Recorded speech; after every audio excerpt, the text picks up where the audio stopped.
ఇంకొక దుర్మార్గమైనటువంటి అంశం కాంగ్రెస్ పార్టీ ప్రభుత్వం ప్రవేశపెట్టిన 2024-2025 ఆర్థిక బడ్జెట్లో ఈ డాక్యుమెంట్లో బడ్జెటేతర రుణాలు, నేను ఇందాక చెప్పినవి బడ్జెట్లో తీసుకునే రుణాలు, బడ్జెటేతర రుణాలు కూడా ఉంటాయి.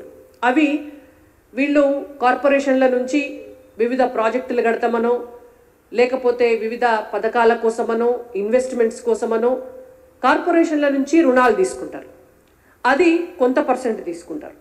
ఇంకొకటి ఇందులో రెవెన్యూ రాబడుల్లో పన్నేతర ఆదాయాన్ని 35,000 కోట్ల రూపాయలుగా చూపించారు. అంటే 35,208 కోట్ల రూపాయలుగా పన్నేతర ఆదాయాన్ని చూపించడం జరిగింది. గత ప్రభుత్వం 23,819 కోట్ల రూపాయలు చూపిస్తే గత సంవత్సరము పన్నేతర ఆదాయం వాళ్ళు ఎక్స్పెక్ట్ చేసినంత రాలే, బీఆర్ఎస్ పార్టీ ప్రభుత్వం ఎక్స్పెక్ట్ చేసినంత రాలే. కొన్ని విభాగాల్లో అయితే వాళ్ళు ఎంతో ఊహిస్తే ఆఖరికి లెక్క తీస్తే సున్నాలు వచ్చినటువంటి పరిస్థితి. అంటే అసలు ఈ పన్నేతర ఆదాయం వస్తుందా రాదా కూడా దేవుని కెరక, అది గాల్లె దీపం వస్తుంటుంది. ఒకవేళ వస్తే ఈ 35,208 కోట్ల రూపాయలు కూడా ఎట్లా రావాలి? పన్నేతర ఆదాయంలో ఇంకొక మార్గం ఉంటుంది. ప్రభుత్వ ఆస్తులు తనఖా పెట్టి తీసుకునేటటువంటి మార్గము, కార్పొరేషన్ల నుంచి తీసుకునేటటువంటిదేమో బడ్జెటేతర రుణంలో పెడితే, ఇవన్నీ కలుపుకుంటే కూడా ఇంకొక మీరు చెప్పినటువంటి లెక్క ప్రకారం ఇంకొక 30,000 కోట్ల రూపాయలు అప్పు బయట నుంచి తీసుకోదలుచుకున్నారు అనేటువంటిది స్పష్టమవుతుంది మీరు ఇచ్చినటువంటి డాక్యుమెంట్ లెక్క ప్రకారం.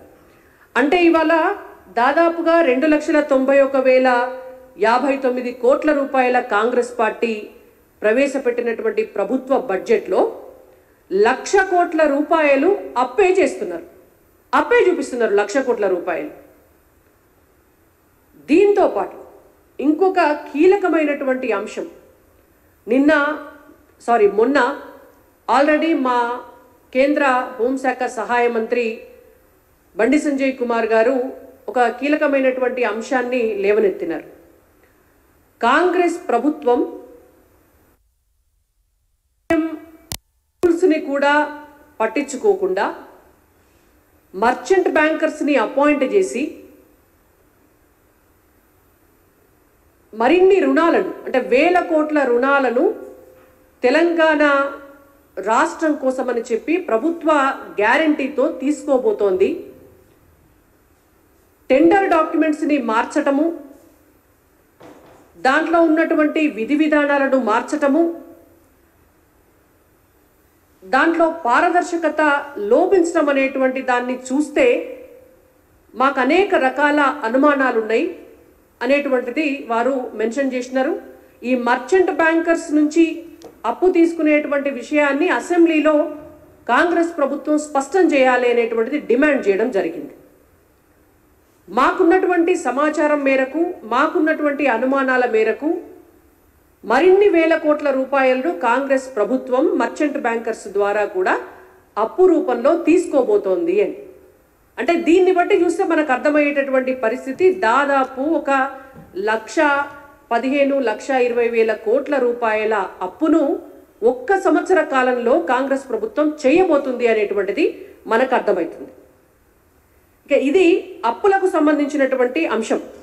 ఈ అప్పుల్లో చాలా స్పష్టంగా వీళ్ళు 1,76,000 రూపాయలు తలసరి అప్పు చేసి తెలంగాణ రాష్ట్రాన్ని బీఆర్ఎస్ పార్టీ ముంచింది, మొత్తం పైసలు మింగి నీళ్ళు తాగినరు అని చెప్పి నిందించినటువంటి వాళ్ళు ఇవాళ తెలంగాణ రాష్ట్ర ఆర్థిక పరిస్థితిని బీఆర్ఎస్ వాళ్ళు పొయ్యి మీద పెడితే వీళ్ళు ఆ పొయ్యి పెనం మీదకి వెళ్ళి మొత్తం పొయ్యిల పడేసి ఈ తలసరి అప్పును ఒక్క సంవత్సరం తిరిగే లోపే దాదాపు 2 లక్షలు దాటే పరిస్థితికి తీసుకొచ్చేటటువంటిది మనకు స్పష్టంగా ఇక్కడ కనిపిస్తోందనే